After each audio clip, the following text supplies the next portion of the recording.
I like the microphone you have. Well, thank you. How do you like mine? Do I sound okay? Yeah, you sound great. How do I sound? You sound a whole lot better than I do, I'm sure. Really? I mean, can you hear it? Yeah, of course. What the fuck are we going to call this? I don't know. Tom and D podcast? What the hell are we doing? Two middle-aged idiots? All of the above are true. Exactly. Tom and D? Tom and D? Two middle-aged idiots? So I think with that, I'm going to kind of lead into this. But first, man, how are you doing? Are we recording this now? Don't start it yet, because I'm just like getting my vape juice going. And your vape juice? Are you going to be vaping during this? No. Hey, buddy, what are you doing? All right, so what's the scent? It's kind of pancakey. Okay, pancakes. You should remember it because I did it at your house and you caught me because you came in and said, it smells like pancakes in here. I thought you quit, dude. I did. How's that going? Very well. Apparently not too well. No, I How long did you quit? Like what, 3 days or what? No, I quit for like a month. And then why did you start back again? I don't know. Just obviously you like it and you're addicted, and yeah, but I don't know. I was stressed. I'm selling my house. A lot of things going on in my life. So sometimes it's it's no excuse because when I was off nicotine for years and years when I quit smoking and stuff, and you never even think about it. But see, the thing is, I did a dry January. And then I did, decided to quit vaping at the same time. And then all I did was eat. So instead of losing weight from the dry January, I gained weight. And I'm like, well, this isn't working. I might as well vape. Right. Exactly. It's the best semaglutide ever, I guess. It is, man. And you know what? My asthma is better when I vape. Your asthma is better? Yeah. It's crazy. I know it sounds crazy, but apparently there's something in the vape that they use when you have an asthma attack and go to the hospital, and they hook you up to that thing, nebulizer, like a nebulizer. Right, it's the same ingredient except for so the asthma does improve. Right. No, excuse. That's weird though, but because I've been at your house or you've been here when you've been vaping and you hate it. I fucking cough so much. That coupled with your cats, at your place, I can barely breathe sometimes. Well, that's okay. That's the idea, man. You got me in your will. As long as you have breathing problems, then I'm closer to being, having a little bit of a nest egg. And that's the kind of what I'm doing here. So you think I'm going to go before you? Yeah, you're older than me. Right. And you actually think you're in my will. Okay. Yeah, that's a good plan for your future. It's a sad plan for my future is what it really is. It's a sad plan. But my future, involves where we went to college. I mean, we both went to Indiana, and that's where we met. And I'm moving to Bloomington to be closer to your sister. That's the reason. Okay. You will be, not okay. Yeah. No, but I've got some opportunities to teach at IU, and I've got, the cost of living there is much lower, and I don't know, it's a great place. I mean, every time I've been there, I obviously went to school there for 4 years, so my mom went there, my grandparents went there, so it's just like everyone loves Bloomington. Everyone who's been there loves it. They say this is a great town. And the cost of living is a big thing. So eventually, we're going to have a listener that may not know who we are. So, I forgot. So outside I'm Deren. Family, that would be pretty much anybody. I'm Deren, and this is Tom. Yeah, exactly. And this is the Tom and D show. I'm going to call it. If we go with that, I have to be D because your name's Deren. Because my name's Deren. My fucking parents, they spelled it a weird way. Yeah, what is up with that, dude? Look that shit up, and find it out. They're going to be like, who? What? So no one can misspell D because it's one letter. Unless they put DEE or something, and then it's like... No, that's too feminine. D sounds... Well, yeah. Well, that's your own issue. Insert joke here, right? Okay. Insert joke here.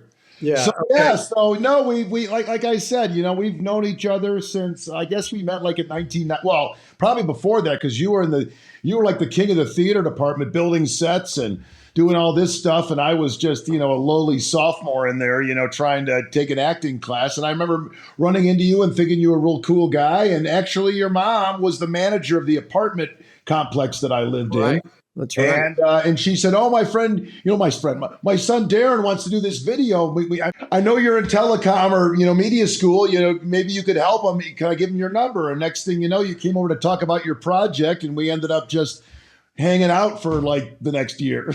Yeah, and then cut to years later, I was in Los Angeles doing. And I moved out there. You're out there. Cut to years later, we each kind of went our own path, and eventually ended up in Denver. Realized that you were out here too, and Yeah. All right, man, let's get together. Well, let's resume where we were before. Picked up, didn't miss a beat. Doing bad Wayne's World quotes and swing and all that kind of stuff, and watching Indiana basketball. Right, we got to get together off camera. Maybe eventually we'll do something onto, but got a lot to talk about there too with the coaches and the players. The mass exodus of players too. We could talk. We could do a whole podcast this on Indiana basketball, or the football team, which is finally the football team. Yeah, which finally, after eons, we have something to talk about. Yeah, so things are good, but you're a Detroit Tigers fan, and the Tigers, they're made the playoffs last year, so there's some optimism in our sports world. All right, so we've been going on. Our guest, who you don't know. Nope. This guy, he's been waiting long enough, so thank you so much, mystery guest. This guy, his name is Brian Wilson, not the Brian Wilson from the Beach Boys. Let's go surfing now, everybody. Anyway, Brian and I, we've worked together for years and years. He was one of the first people I worked with in Colorado when I moved out here and started doing more corporate work. And he's a great cinematographer.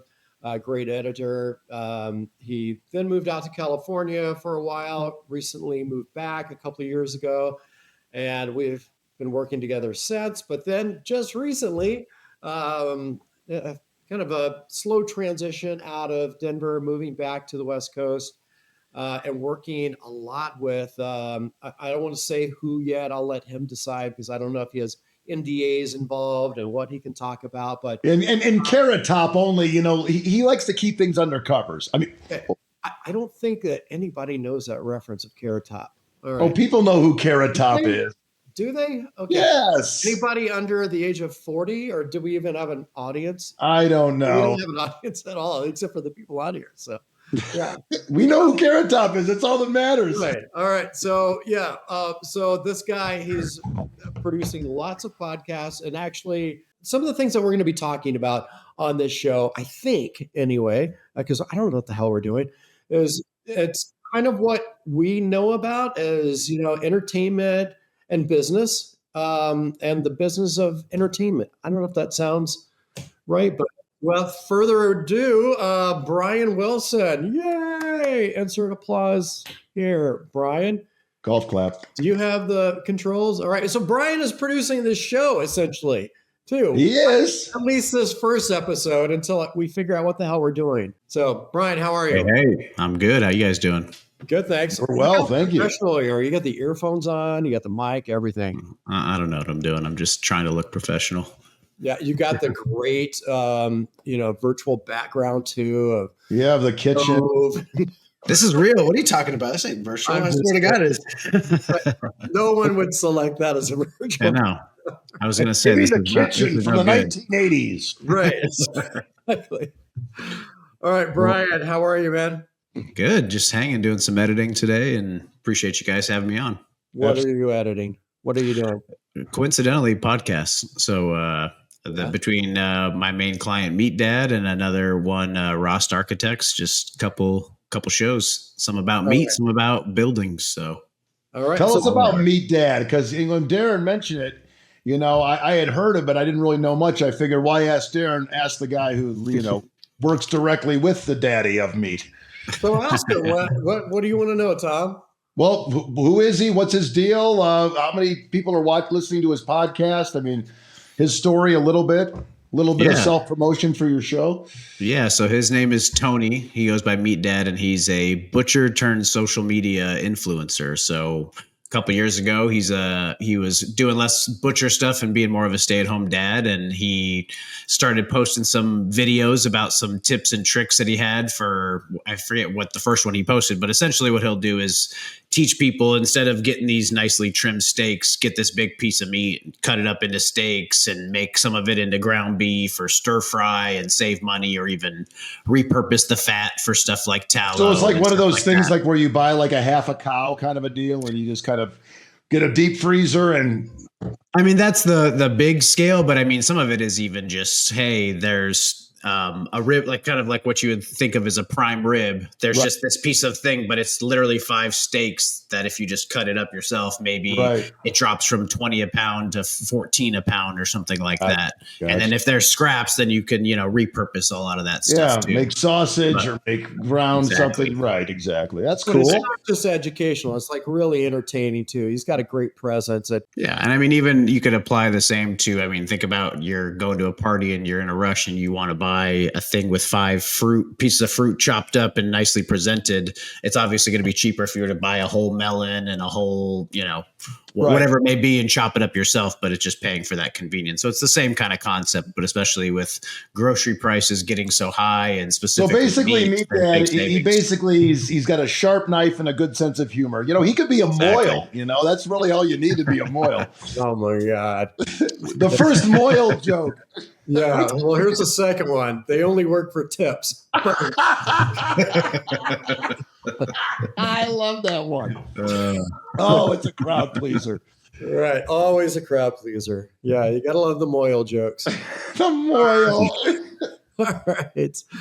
So, Brian, how long have you been doing that with MeatDad, with Tony? Specifically with MeatDad, it's only been about 9 months. We started last summer. It's kind of one of those, I was a fan of him for a while. Yeah, I was a fan, and I just reached out and kind of said, hey, you're doing great, but if you ever need help with some content, I have some ideas of stuff I'd like to collaborate with you on, and ended up turning into a great partnership. So kind of ideal situation. Yeah, you guys also have like another connection, and that's like being from the Bay Area, loving the same teams, what is it, Golden State Warriors, the San Francisco, is it 49ers? Yeah, 49ers and Giants for football and baseball. I know you Chiefs fan, you bandwagon Chiefs fan. You guys actually had some special invites, right? And got to go out on the field or something. Is that right? Yeah, no, that's been the best part is because of, I think Tom had asked earlier about his following and stuff. So the podcast we're about to launch, we've been kind of banking episodes, and I'm in this final stage of push to get it out. But I mean, since I've met him, he has about 5 million followers between all of his platforms. So because of that, we get all these the Niners, because they know he's a fan of the team, they'll invite him to specialty events or give him, box seats, or he'll get to walk on the field and do all this stuff. So the very first shoot I got to do with him, it was at the Niners stadium. A couple days later, we walked on the San Francisco Giants baseball stadium before the game when they were doing batting practice. So it's been fortunate that, this is like the dream for being able to just be immediately plugged into the type of content you want to produce. Well, Deren, who knows, man? Maybe you and I will throw out the first pitch at a Tigers game someday or something. There you go. I don't know. I would rather sit, half court at an Indiana game. Hoosiers. Yeah. Brian, what else are you doing? You said you're doing other podcasts too. Anything really cool? Yeah, and then the other one is for an architect client of mine that's been, it's kind of what I think people should be doing with marketing instead of just doing what's been done before. Let's say, hey, let's take a picture of a nice building and mail out some pictures with our information there. He's saying, no, I want to do something entertaining and give back to my audience or clients. So he's booking kind of architects that have either they're historically known, or they're authors, or they're within it, and he's just having a variety of guests that he's interviewing and kind of giving back education and entertainment to people that are interested in architecture. Gotcha. All right. Well, it sounds like you know your shit. I'm good at pretending like I do and sounding like it, but I don't. I think you do. And we welcome any notes. I'm sure you have a plethora of them already. We're only a couple of minutes into this. You're like, first of all, the whole idea with you two is a bad idea. Right. Wait while you're ahead, guys. Right. You know? First of all, number one, you have to have an audience. We had two people, and then you mentioned Carrot Top, and we lost both of them. So Right, exactly. Exactly. I have a Carrot Top story. let's hear it. Oh no, here we go. No. I actually do Let me this just thing. apologize to the audience whenever we have. No, I do this mom thing. things. I haven't recorded one in a while, but I was doing these kind of weekly things on LinkedIn talking about, my voiceovers and some of my Hollywood moments, because I lived out in LA and I was a limousine driver and for the Tonight Show. So, I got to meet a lot of people, and it was like it didn't say like pick up Mr. Top, it was just like whatever his real name was, I don't even remember. Right. It wasn't like, oh, Mr. Top, first name Carrot. Okay. But I knocked on his door and I'm like, oh, hey, what's up, man? He's like, hey, could you come around to my garage, in the back? Because he was in these condos in Palisades, which sadly are probably not there anymore.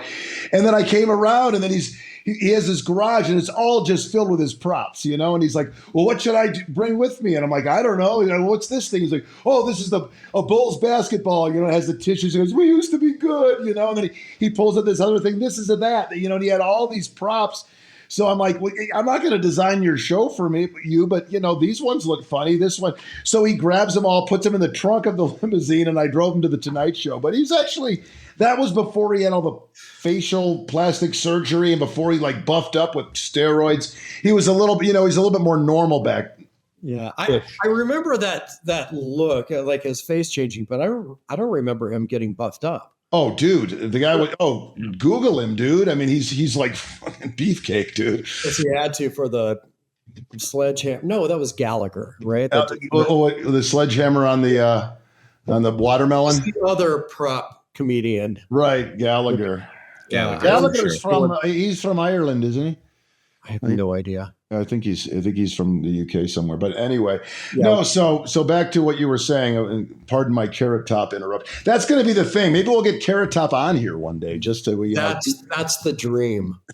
That's the dream. We set the bar very low. That's how we know we've made it.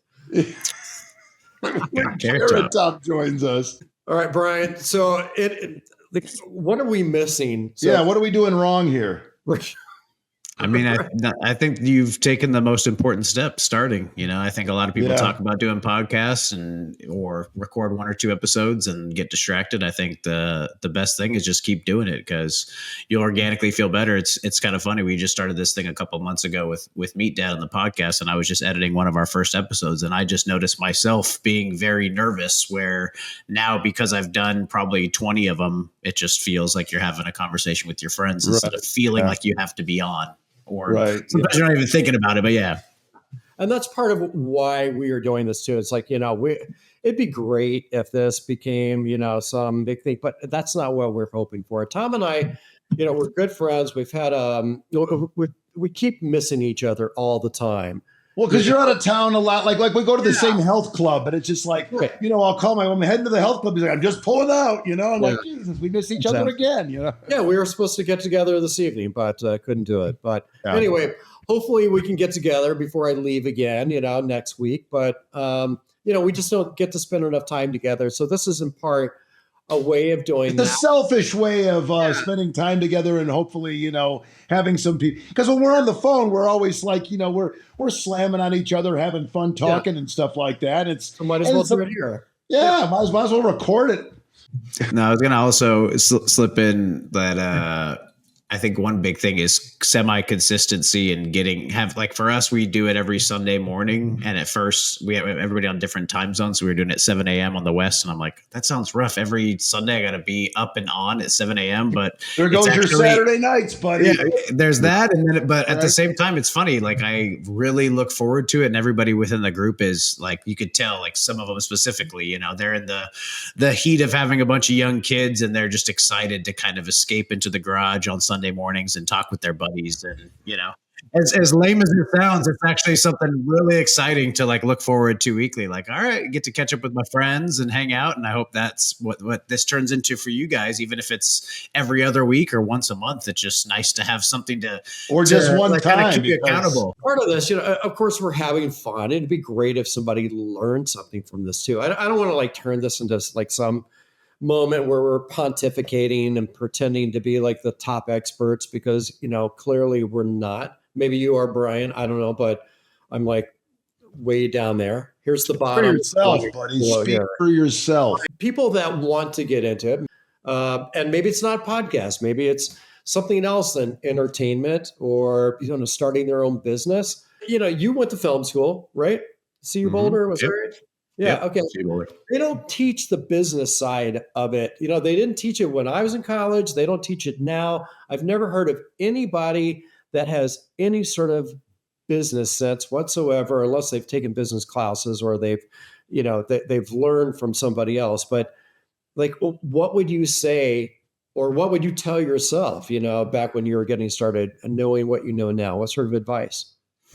I mean, I think a lot of people say this, like, I said earlier, first of all, just doing it, not being so caught up in I don't have the right microphone. I don't have the right audience. I don't know where it's going to go. I don't have everything all done. Like, if you can have those things, great. And, with all of us being in the industry, we are beneficial, or it's like nice that we already have like a base background, but don't let not having that be an intimidation or something to hold you back from starting it. Like, those things will come into place. Maybe it takes you 30 to 50 episodes before you get an audience or you're actually generating money, or maybe you never generate money. But if it does, then maybe you upgrade your microphone, or you can have more reach and bring on the Carrot Tops of the world to, step up your game. But yeah, just get it out there and don't be so like, we're all our own worst critics. And I think most people don't do things, myself included, by fear of being judged by other, and then you realize it's stupid. Yeah. What's on I mean, I agree with most of that, but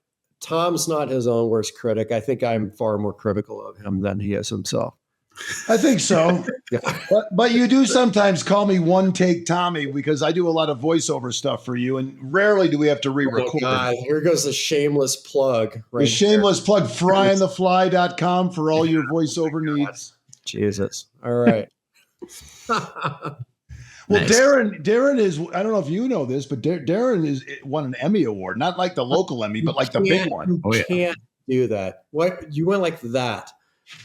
For our well, holding it, not, see, not like, yeah. Wait a minute, there's a video component to this, but hopefully we'll probably just put this on Apple Podcasts too. So you're listening. So Tom made a, how would you describe it, Tom? When you're holding your award with one hand, but I guess, if you move it a lot, it looks like you're, taking care of business with yourself. Like I spend most of my Friday nights doing. Tonight's another one. And you're talking about using a shake weight, right? Not using the shake weight. Exactly. Yeah. Shake weight. Okay. All right. We totally went sideways there, and not in a good way. That's okay. Yeah, exactly. All right. So outside of podcasts, Brian, what else do you do? What else are you known for? What sort of experiences have you had? I don't know, best, worst, types, whatever you want to go into. Yeah, I mean, I'll be honest, it's been a huge mixed bag, just general freelance. Sometimes it's working on kind of local TV show style stuff within the travel lifestyle kind of genre, but a lot of it's just, lots of fun ones, but a lot of, I would classify it as documentary style storytelling of a business and trying to get to the core story of kind of whether they be small to medium sized businesses, but focusing on the things that make them the personal story and what isn't just on their website with their shopping list or whatever it may be. Yeah. Brian, you were just telling me something recently. I don't know if you can get into it or not. If not, just skirt around it as much as you can. But you were recently with MeatDad, right? Doing something on location. And wasn't there something that, kind of crossed over to that sort of tonality of a show like that? Or am I getting that right? Oh yeah, well I was saying we went out kind of to collaborate with one meat company, but there's a lot of stuff that within it just was not a good fit. I don't think for Tony or myself, but within that we met a guy that's on a show, same kind of thing. I'm just gonna be vague about names and stuff, but essentially he's on like a kind of like a Duck Dynasty type show, but a different one. And yeah, I mean, it was kind of one of those. The shoot didn't go as planned, and we weren't really happy with the original partnership. But we met this guy, and we're kind of in talks of how could we create our own original content around these characters between the guy that's already on a show and MeatDad, and trying to see where it goes. I don't know if it's going to be necessarily in the form of a pilot to pitch to a TV network, but I could definitely see it at least being a YouTube style. What are these guys getting into? Right. Type thing. All right. So Tom, chime in if you need to, but I want to quickly go back to, how we talked about advice. What kind of similar to that, what do you see as the biggest mistake that people or mistakes that people make getting into, whether it's, podcasting or the film business or, just entertainment in general, whatever side of the camera they're on? What are the biggest mistakes? And Tom, I'd love to hear your thoughts on this too, because, you've done a lot of acting and voiceover work. So I'd love to hear your thoughts, especially on the other side of the mic or lens. And is this from the perspective of like somebody that's trying to create their own content, or or more so like somebody in the film industry who's working for people, or what do you? Maybe all of the above. I don't know. Let's say somebody that's trying to make their own content, and then maybe somebody that's just trying to get work. Yeah. I mean, I think making your own content, maybe towing the line of I know this is generally the direction I want to go, but I'm not going to be so confined to it varies by the circumstances. Sometimes you have to have a very specific vision, but I think, for example, one of these clients that we are talking about that we're not going to name their names, it seems like they had a vision of, we wanted to get picked up by this network and we want it to be this type of show, and this is the vision for it to be, but they're limiting themselves to maybe an audience on YouTube or from social media, or maybe, either a combo of producing it independently or working directly with maybe one or two brands that they believe in. They say, hey, instead of go getting 20 people to throw out a 30-second commercial, let's have you be the main sponsor, and we're going to wear your clothes, or we're going to ride your bikes, or we're going to, do it like creatively too. Like exactly. So they're almost like directing themselves, saying, what is it that the networks or the audience wants? And I'm going to design it to that, versus, hey, I'm going to create good content with what I know and what connects to me and my world and what I have at my fingertips, and let the audience find me, or I'll find my audience and connect to someone that way. Exactly. Yeah. And just as a nice, having two examples that kind of like illustrate that point, this client had that vision. They've now put money into two separate pilots, one from 10, 15 years ago, one from a year or two ago. It's both are sitting there. They both invested a bunch of money. They had this vision and nothing has come of it because they're just sitting there waiting for this network to knock on their door and say, here's $1 million, come do the show.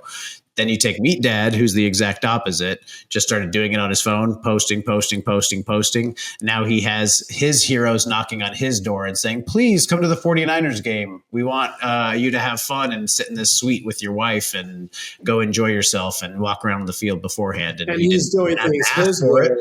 Exactly. Yeah. He's in control of it. He's his own boss, and he's having a blast doing it because he's not even thinking of where it's going to go. He's just doing it. It's the whole fail forward fast. Like, just keep doing it. You fail, you mess up, you adjust, you keep going, versus sitting there waiting. I also think it's important that you, the contacts that you have and the people that, picking up a business card or someone that you meet, keeping in touch with those people and, picking up the phone once in a while, sending out an email, because, you do a project for someone and it goes great and they love you, but it doesn't mean that every time they're going to think of you, because Joe Blow down the street just walked and said, I do voiceovers. And all of a sudden, Joe Blow's card's in front of him and he forgets all about Tom. So yeah. I think that it's important to maintain contacts, have a database in your computer, and even make little notes on each one. Last called on this date, or last sent an email on this date. And don't feel afraid to like call and reach out to someone, because chances are you're the one who's got to promote yourself, because no one else is going to promote for you unless you have, yes, you're famous and have a publicist and an agent who's out there doing that.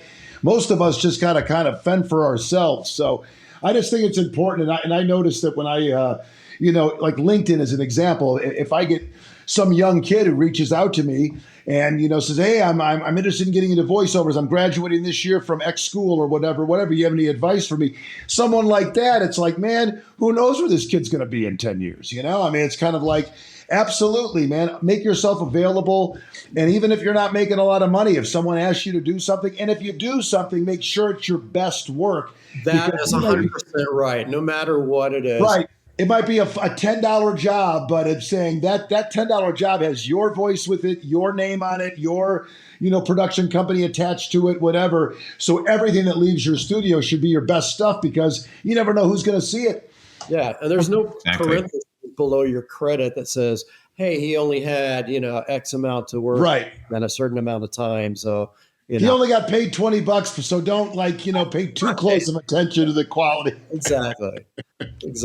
All right, sorry, we went off.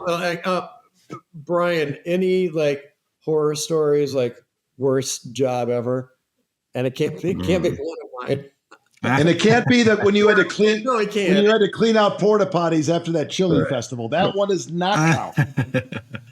No, I mean, one horror story I would say was when the first time I went from Denver back to the Bay Area. I was working on a TV show, and the first day on the job, it was one of those, I was so excited to get it that I just said yes to everything and kind of overpromised and kind of got in over my head. And last minute, I was like, oh, don't worry, I can bring on a production assistant who does sound, when in reality, I didn't know anybody in the area at the time. Got a guy on Craigslist within 24 hours. And within an hour of this first shoot, he knocked this probably $10,000 camera and lens off of a tripod, shattered the lens, had a whole stop with the whole production, as well as having to run all over town to get replacement equipment for the afternoon shoot. So just, perfect storm of kind of over promising and under delivering just to get the gig. The good thing is it ended up leading to great opportunities. And I think the way that I handled the situation helped me gain recognition within the company to want to keep bringing me back. So it was a blessing in disguise, but obviously it was a very stressful period of time. You had to pay off the camera, Yeah. Yeah. So it was, one of those, it worked out, but always a fun story to tell looking back on. Right. Nice. Nice. One that comes to mind, but I'm sure there's plenty of other ones. But I will say I feel very fortunate. I wouldn't be here if I'm being honest without Deren in regards to how my career has progressed, because I didn't even give any background on my relationship with Deren. Essentially, I went out to Boulder to go to film school. It was the summer going into film school, and it was a random Craigslist ad for a production assistant. At that time, I had worked on a couple sets, but nothing really paid or professional. And from there, I feel like I learned more working under Deren in those few years while I was going to school than half of the classes that were there. Because, to your point, it's just a bunch of theory or stuff that you're not necessarily going to practically apply to the industry. So I feel like Deren helped me get a one-up, especially in those few years after college, where there was less of a learning curve that a lot of my peers had to go through, because all they went to was school and didn't work until later. So it's all making sense now. You probably fucking lied to me the same way you did to those people in the Bay Area. I told you, I have 20 years experience, but I'm 20 years old. No, Brian has been fantastic. That's why we continue to work together. I mean, he has that same sort of ability of what he was talking about, just bringing everything, is that high level and just, taking it to the finish line. And that's the thing that a lot of people don't do. They run out of steam and, they just want to get it done. But you get her done, but you also do it really, really well too.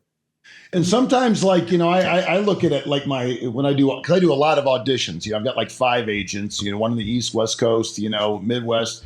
And, you get auditions that you have to do, well, you're not getting paid for.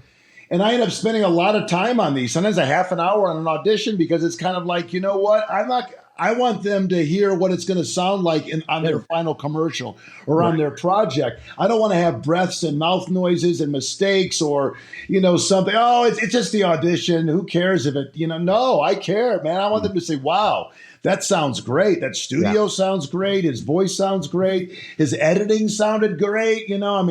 So sometimes you put in a little bit more time than than the average person does, or you want to, but nothing ever leaves my studio that isn't like to my 100% liking, unless I'm doing it for Deren and he isn't paying me enough or something.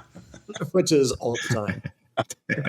No, Deren does pay well. He knows what it's like to be, not always the, exec producer of something, but also being the guy who's doing when you just like production assistant stuff, So Deren never's been a situation where he's how much are you do this for? I don't know, like $350. He's like, no, Tom, you're doing it for $500. I'm paying you $500. I'm like, well, okay, I'm doing it for $500 then. Brian has not had the same experience. Well, you do it for $150, Brian. It's just the opposite. I don't have any money on this one. That's right. You know me, Deren. I'm gonna have to get a jerky sponsor pretty soon. To come represent I got me. to tell you a quick story. I'm sorry. This guy, it's so appropriate that he's connected to MeatDad. This guy just eats meat so much. We were driving to, where was it? Cheyenne, I think, from Denver. Probably, yeah. That sounds right. Yeah. And there was a huge snowstorm. He's opening up his breakfast, his nasty smelling jerky. Who eats jerky for breakfast? It's this guy. Jerky. But like, okay, it's fine, whatever. But he opens it up, and it smelled. It was, I don't. I'm at a loss for words. Dog shit. Ass. Right. Ass. It smelled like ass. Your whole car smelled like ass. In a good way, Right. Not that kind of ass. Yeah. It was horrible. It was horrible. He's got it sitting on my dash, and he's like reaching in there, picking up these cubes. They weren't even like strips, as I recall. They were like cubes. It looked like and smelled like old, rotten, just gross dog food. And I was retching. I was like, dude, and it took forever to get the car, that smell out of the car. It was horrible. So you had to sell the car. And I'm a big fan of the Jerky Boys. So, Jerky references come up all the time. Jerky. Exactly. Hey, what's up there, Jerky? Anyway, Brian, thank you so much. We've taken up a lot of your time. And Brian, how do you sign off for MeatDad, by the way? Like, what do you do? I think when it organically feels like that time, like because it is his podcast, he just kind of says, "All right, guys," and he just kind of gives his own organic send off of it and recording. Or like a closing thing that he does, like "Smell you later," or keep your feet in the ground and keep reaching for the stars. It's like Casey Kasem used to do. So anyway, with that, I'll jump off here. Thanks for having me, guys. I'm very honored to be the first guest. So yeah, hopefully, if you if you run out of people, maybe I'll come back. We'll see. Bring you back again. We'll see you next week. Awesome. Well, thanks, guys. I'll let you guys chit chat and talk shit. So thanks again. Cool, bud. All right, thanks again. It sounded like you just cut him off there. Right. I know. Okay, I thought that was awesome. That was fun. That was so much fun. I don't know if anybody's going to fucking listen to this, but that was so cool. Like, it was really awesome of Brian to be able to take the time to, and I love being able to do this with you. Oh, for sure, man. I'm looking forward to more of these to come, and we'll have different guests, interesting people, and I think it's going to be a lot of fun. Yeah. And well, Deren, man, this has been fun, and Tom and D, Is that the Tom and D show, or I don't even know? We don't have a name yet. That's All right. All right. Well, see you later. Like, what do we do here? How about we just say Later, dude. later, dude? See ya. Thanks, Tom. Appreciate it. Bye. Tom and D. Two middle-aged idiots